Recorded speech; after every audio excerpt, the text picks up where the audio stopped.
rơi xác xơ thu Hà Nội. Nhớ hoa tường vi những khi trời mưa, những khi buồn ngẩn ngơ anh chờ em. Cánh hoa nhẹ rơi phím dương cầm đêm, lặng thầm anh hát lên khúc ca buồn. Có đôi lần anh nhớ đến em ngày xưa, tìm về nơi trú mưa từng lời hứa. Thời gian ơi có khi nào quay trở về đây, ngày mà ta ước mong không xa rời. Người yêu ơi đã bao lần nước mắt này rơi, và từng ngày nhớ em không thể quên.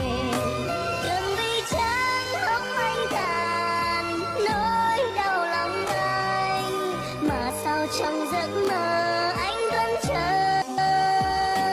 Dòng nhật ký đã phai nhòa những kỷ niệm xưa, những con đường có mưa anh và em.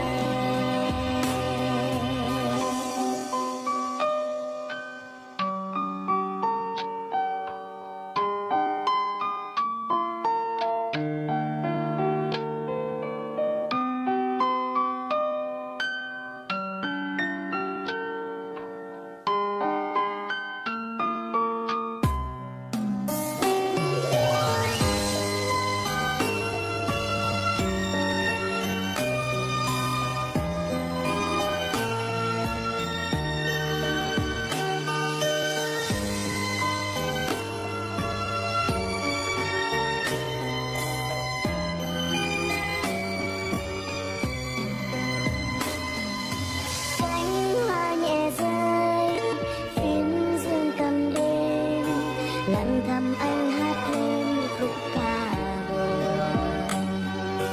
Có đôi lần anh nhớ đến em ngày xưa, tìm về nơi trú mưa từng lời hứa. Thời gian ơi có khi nào quay trở về đây, ngày mà ta ước mong không xa rời. Người yêu ơi đã bao lần nước mắt này rơi, và từng ngày nhớ em không thể quên. Đường đi trắng bóng anh tàn nỗi đau lòng anh, mà sao trong giấc mơ anh vẫn chờ. Dòng nhật ký đã phai nhòa những kỷ niệm xưa, những con đường có mưa anh và em. Thời gian ơi có khi nào quay trở về đây, ngày mà ta ước mong không xa rời. Người yêu ơi đã bao lần nước mắt anh rơi, và từng ngày nhớ em không thể quên.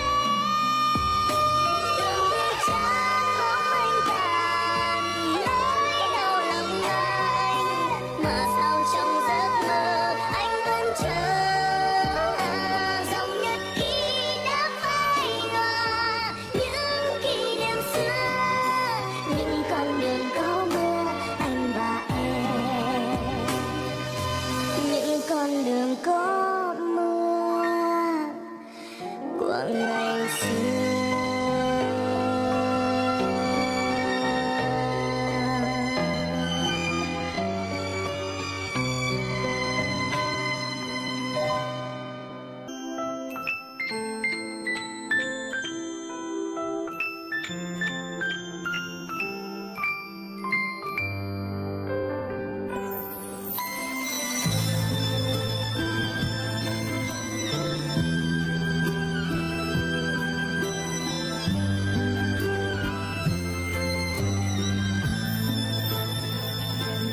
Trên con đường ngập tràn hoa nắng, mùa thu cũng chút lá vàng bay. Có em ngày lại ngày bên anh, ta đi chung trên con đường yêu. Bài hát cho bạn đang nghe được Upload bởi Alan, điện thoại 0974 463 984. Chúc các bạn online vui vẻ. Ánh mặt trời rọi về phương xa, nơi mà xưa có yêu một người, rồi chia tay ta đi khác đường. Rồi chia tay ta đã xa.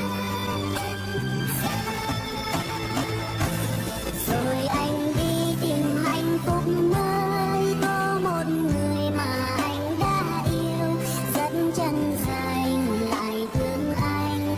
Còn em sao giờ đã có ai? Nguyện cầu em ở phương xa ấy, sẽ có người cùng em mỗi đêm, sẽ có người cùng em sân chia niềm vui kia, hạnh phúc dịu êm.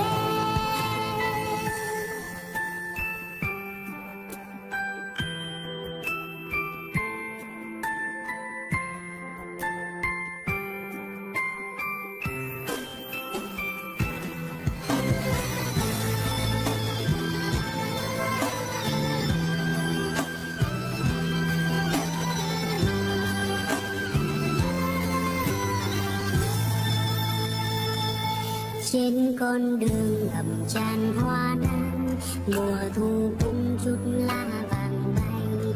Có em này lại ngày bên anh, ta đi chung trên con đường yêu.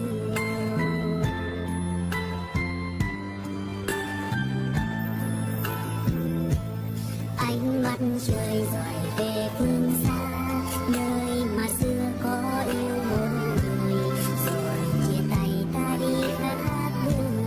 Rồi chia tay ta đã xa. Rồi anh đi tìm hạnh phúc mới, có một người mà anh đã yêu, rất chân thành lại thương anh. Còn em sao giờ đã có ai? Nguyện cầu em ở phương xa ấy, sẽ có người cùng em mỗi đêm, sẽ có người cùng em sớm chia niềm vui kia, hạnh phúc dịu êm. Rồi anh đi tìm hạnh phúc mới, có một người mà anh đã yêu, rất chân thành lại thương anh. Còn em sao giờ đã có ai? Nguyện cầu em ở phương xa ấy, sẽ có người cùng em mỗi đêm, sẽ có người cùng em rất chia niềm vui kia, hạnh phúc dịu êm. Niềm vui kia, hạnh phúc dịu êm.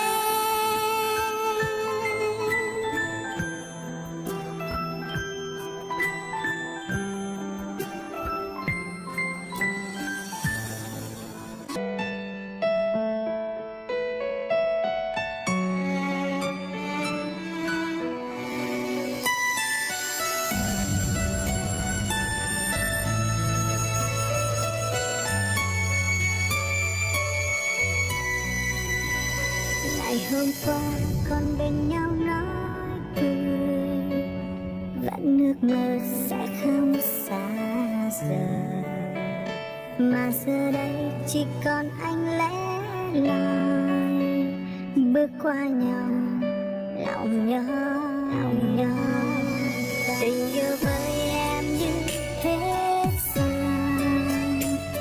Vẫn yêu anh nhưng yêu thêm một người. Tại sao em, tại sao hỡi em nói rất yêu anh, đổi thay lúc nào. Những phút giây khi còn nhau giờ là nỗi đau. Ngày tháng cứ thế trôi qua em không hay, nước mắt bao đêm rơi vì ai mặn đắng vỡ tan con tim. Có xa không hình em dù chỉ trong giấc mơ, mà sao yêu thương cho anh không theo phai nhạt. Phải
mạn đắng